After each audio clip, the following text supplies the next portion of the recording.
The Adventures of Pinocchio. Chapter 3. As soon as he gets home, Geppetto fashions the marionette and calls it Pinocchio. The first pranks of the marionette. Little as Geppetto's house was, it was neat and comfortable. It was a small room on the ground floor, with a tiny window under the stairway. The furniture could not have been much simpler. A very old chair, a rickety old bed, and a tumble-down table. A fireplace full of burning logs was painted on the wall opposite the door. Over the fire there was painted a pot full of something which kept boiling happily away and sending up clouds of what looked like real steam. As soon as he reached home, Geppetto took his tools and began to cut and shape the wood into a marionette. "What shall I call him?" he said to himself. "I think I'll call him Pinocchio. This name will make his fortune. I knew a whole family of Pinocchi once.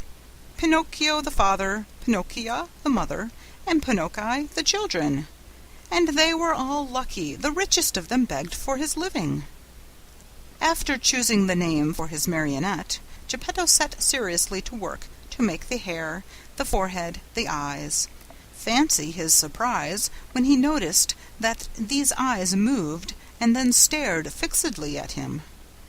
Geppetto, seeing this, felt insulted and said in a grieved tone, "Ugly wooden eyes, why do you stare so?" There was no answer. After the eyes, Geppetto made the nose, which began to stretch as soon as finished. It stretched and stretched and stretched till it became so long it seemed endless. Poor Geppetto kept cutting it and cutting it, but the more he cut, the longer grew that impertinent nose. In despair, he left it alone. Next he made the mouth. No sooner was it finished than it began to laugh and poke fun at him. "Stop laughing," said Geppetto angrily, but he might as well have spoken to the wall. "Stop laughing, I say," he roared in a voice of thunder. The mouth stopped laughing, but it stuck out a long tongue. Not wishing to start an argument, Geppetto made believe he saw nothing and went on with his work. After the mouth he made the chin, then the neck, the shoulders, the stomach, the arms, and the hands. As he was about to put the last touches on the fingertips, Geppetto felt his wig being pulled off. He glanced up, and what did he see? His yellow wig was in the marionette's hand. "Pinocchio, give me my wig!" But instead of giving it back, Pinocchio put it on his own head, which was half swallowed up in it. At that unexpected trick, Geppetto became very sad and downcast, more so than he had ever been before. "Pinocchio, you wicked boy!" he cried out. "You are not yet finished, and you start out by being impudent to your poor old father. Very bad, my son, very bad!" And he wiped away a tear. The legs and feet still had to be made. As soon as they were done, Geppetto felt a sharp kick on the tip of his nose. "I deserve it," he said to himself. "I should have thought of this before I made him. Now it's too late." He took hold of the marionette under the arms and put him on the floor to teach him to walk. Pinocchio's legs were so stiff that he could not move them, and Geppetto held his hand and showed him how to put one foot after the other. When his legs were limbered up, Pinocchio started walking by himself and ran all around the room. He came to the open door, and with one leap he was out into the street. Away he flew. Poor Geppetto ran after him, but was unable to catch him, for Pinocchio ran in leaps and bounds, his 2 wooden feet, as they beat on the stones of the street, making as much noise as 20 peasants in wooden shoes. "Catch him! Catch him!" Geppetto kept shouting. But the people in the street, seeing a wooden marionette running like the wind, stood still to stare and to laugh until they cried. At last, by sheer luck, a carabinier (a military policeman) happened along, who, hearing all that noise, thought that it might be a runaway colt, and stood bravely in the middle of the street, with legs wide apart, firmly resolved to stop it and prevent any trouble. Pinocchio saw the carabineer from afar and tried his best to escape between the legs of the big fellow, but without success.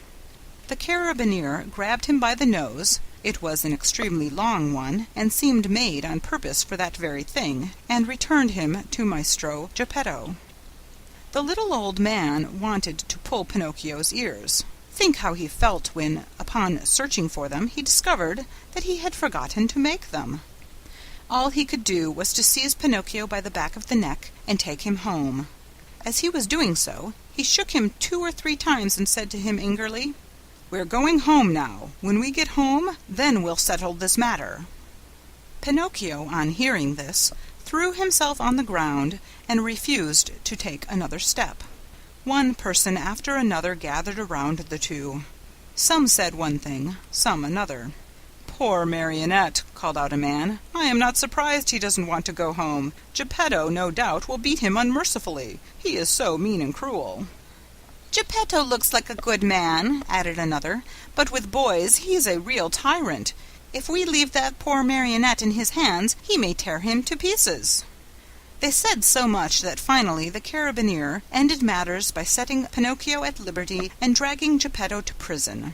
The poor old fellow did not know how to defend himself, but wept and wailed like a child and said between his sobs, "Ungrateful boy, to think I tried so hard to make you a well-behaved marionette. I deserve it, however.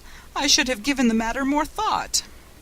What happened after this is an almost unbelievable story, but you may read it, dear children, in the chapters that follow. End of Chapter 3. Chapter 4. The Story of Pinocchio and the Talking Cricket, in which one sees that bad children do not like to be corrected by those who know more than they do. Very little time did it take to get poor old Geppetto to prison. In the meantime that rascal Pinocchio, free now from the clutches of the carabineer, was running wildly across the fields and meadows, taking one short cut after another toward home. In his wild flight he leapt over brambles and bushes, and across brooks and ponds, as if he were a goat or a hare chased by hounds. On reaching home, he found the house door half open. He slipped into the room, locked the door, and threw himself on the floor, happy at his escape.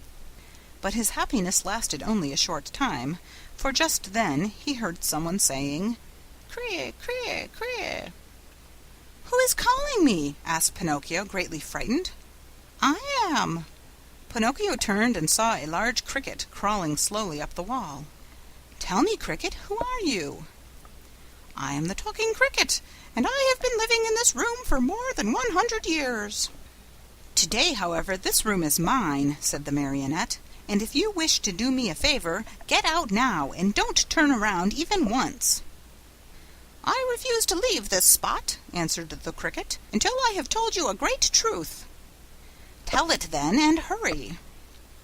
"Woe to boys who refuse to obey their parents and run away from home. They will never be happy in this world, and when they are older they will be very sorry for it."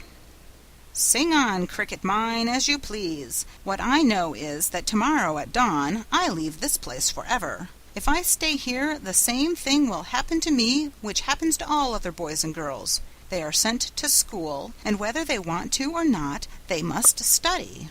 As for me, let me tell you, I hate to study. It's much more fun, I think, to chase after butterflies, climb trees, and steal birds' nests."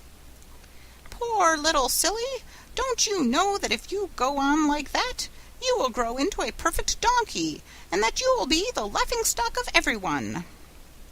"Keep still, you ugly Cricket!" cried Pinocchio. But the Cricket, who was a wise old philosopher, instead of being offended at Pinocchio's impudence, continued in the same tone. "If you do not like going to school, why don't you at least learn a trade, so that you can earn an honest living?" "Shall I tell you something?" asked Pinocchio, who was beginning to lose patience. "Of all the trades in the world, there is only one that really suits me." "And what can that be?" "That of eating, drinking, sleeping, playing, and wandering around from morning till night." "Let me tell you for your own good, Pinocchio," said the talking cricket in his calm voice, "that those who follow that trade always end up in the hospital or in prison." "Careful, ugly cricket. If you make me angry you will be sorry." "Poor Pinocchio, I am sorry for you." "Why?" "Because you are a marionette, and what is much worse, you have a wooden head." At these last words Pinocchio jumped up in a fury, took a hammer from the bench, and threw it with all his strength at the talking cricket. Perhaps he did not think he would strike it, but, sad to relate, my dear children, he did hit the cricket straight on its head. With a last weak "cree, cree, cree," the poor cricket fell from the wall, dead. End of chapter 4.